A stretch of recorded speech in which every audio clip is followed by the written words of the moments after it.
तो 21वीं सदी हमारी है, हमारी उस विचार की है, इसलिए अब हम आगे बढ़ें और मन में यह पूरा कॉन्फिडेंस रखें कि अगला वक्त हमारा ही आने वाला है।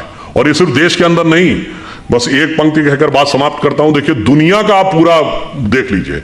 एक दौर में 2500 साल पहले हम दुनिया के पावर सेंटर थे, economic, intellectual and military power centre. जब वो खत्म हुआ, भारत का डाउनफॉल हुआ, तो सेंटर कहा गया king Darius of Persia, Iran की तरफ चला गया। फिर जब ईरान का डाउनफॉल हुआ तो मेसोपोटामियन एम्पायर, बगदाद का एम्पायर। फिर उसका डाउनफॉल हुआ तो टर्किश एम्पायर। टर्किश एम्पायर के बाद रोमन एम्पायर, पहले ईस्टर्न रोमन एम्पायर जिसका इस्तांबुल कैपिटल थी, जो आज टर्की की है। उसके बाद रोमन एम्पायर। रोम का डाउनफॉल हुआ तो पुर्तगाल और स्पेन का जमाना। पुर्तगाल और स्पेन के बाद ब्रिटेन और फ्रांस का जमाना। ब्रिटेन और फ्रांस के बाद अमेरिका का जमाना। अमेरिका में सबसे prosperous west coast, San Francisco, Los Angeles belt. उसके बाद अब पिछले 100 साल में आ जाइए जापान का जमाना। जापान के बाद आ जाइए पिछले 50 साल में tigers of the Asia Pacific, Hong Kong, Taiwan, Singapore, Macau. अब चीन का जलजला चल रहा है। तो अगला मुकाम क्या है? इसमें कोई संदेह मत रखिएगा कि अगला मुकाम हमारा आने वाला है। और हम यदि दुनिया में आगे बढ़ेंगे तो we are not there to dominate the world, we are there to motivate the world. चीन दुनिया को दबाने के लिए आगे आ रहा है, हम दुनिया को प्रेरित करने के लिए आगे आ रहे हैं। और इसीलिए हम वर्ल्ड की सुपर पावर नहीं बनना चाहते, हम जगत गुरु बनना चाहते हैं। क्योंकि पावरफुल व्यक्ति के बगल में खड़े होकर अक्सर आप संकोच, ठिठका, कहीं कहीं दबा हुआ महसूस कर सकते हैं, परंतु गुरु के बगल में खड़े होकर आप आनंदित, आह्लादित और उन्नत महसूस करते हैं। और जिसकी झलक योग दिवस के रूप में दिखाई पड़ने लगी है कि हम राष्ट्र से लेकर व्यक्ति तक को मोटिवेट करने की क्षमता रखते हैं। और फाइनली एक बात और कह दूं, ये प्रेरणा हमें कहां से मिलती है? आज आप देखिए, चाइना ताइवान के ऊपर डोमिनेट करना चाह रहा है, तो रशिया यूक्रेन के ऊपर डोमिनेट करना चाह रहा है। तो पूरी दुनिया की जियोपॉलिटिक्स इसमें चल रही है, एनेक्सेशन, सब्जुगेशन एंड डोमिनेशन। यानी या तो कंट्री को मिला लो, पिछले 100 सालों में हुआ ना, या फिर सब्जुगेट कर लो, उसको किसी ट्रीटी का हिस्सा बना लो, यानी इनडायरेक्टली अपना शासन कर लो, या डोमिनेट कर लो, एक कॉन्ट्रैक्ट कर लो ताकि वो सरकार वहीं रहे मगर वो आपका कंट्रोल रहे। परंतु हम इन तीनों में से किसी में विश्वास नहीं करते। क्यों? जब भगवान राम ने लंका पर विजय प्राप्त की तो क्या उसका एनेक्सेशन किया? नहीं।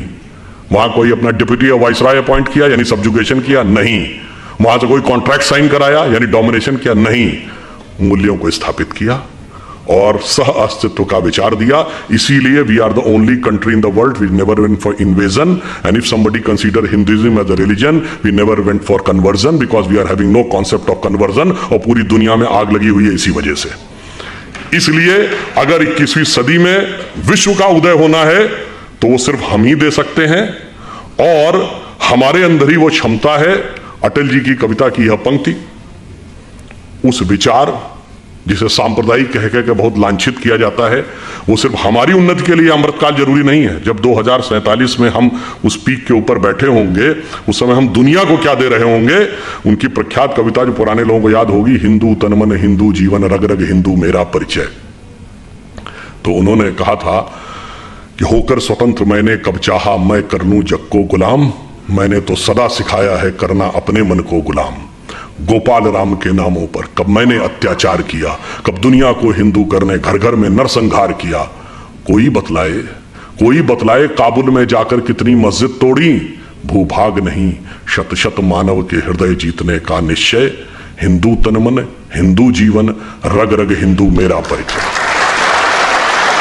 और फाइनली एक कॉन्सेप्ट अपने दिमाग से पूरी तरह निकालना पड़ेगा। ये जो हमसे कहा गया ना, हम वो देश थे जो आके सेटल होते गए तो लोग बसते चले गए। सरजमीने हिंद पर अक़वाम आलम के फिराक, काफिले बसते गए हिंदोस्तां बनता गया। ये हम सराय नहीं थे कि आके सेटल होते गए, हम वो थे जहां ज्ञान का पहला उदय हुआ और पूरे विश्व को हमने संदेश दिया। इसलिए हमारा राष्ट्रवाद क्या है? हिमालय के आंगन में प्रथम उसे किरणों का दे उपहार, उषा ने हंस अभिनंदन किया और पहनाया हीरक हार। जगे हम लगे जगाने विश्व लोक में फिर फैला आलोक, व्योम तम पुंज हुआ तब नष्ट, निखिल संस्कृति हो उठी अशोक। तो संपूर्ण संसार को शोक से विरत करके उसे सुख के मार्ग पर प्रेरित करने की सामर्थ्य हमारी है। इसके लिए आप प्रण करें, कमर कसें, स्वतंत्रता को सार्थक करने कमर कसें, बलिदान करें, जो पाया उसमें खो न जाएं, जो खोया उसका ध्यान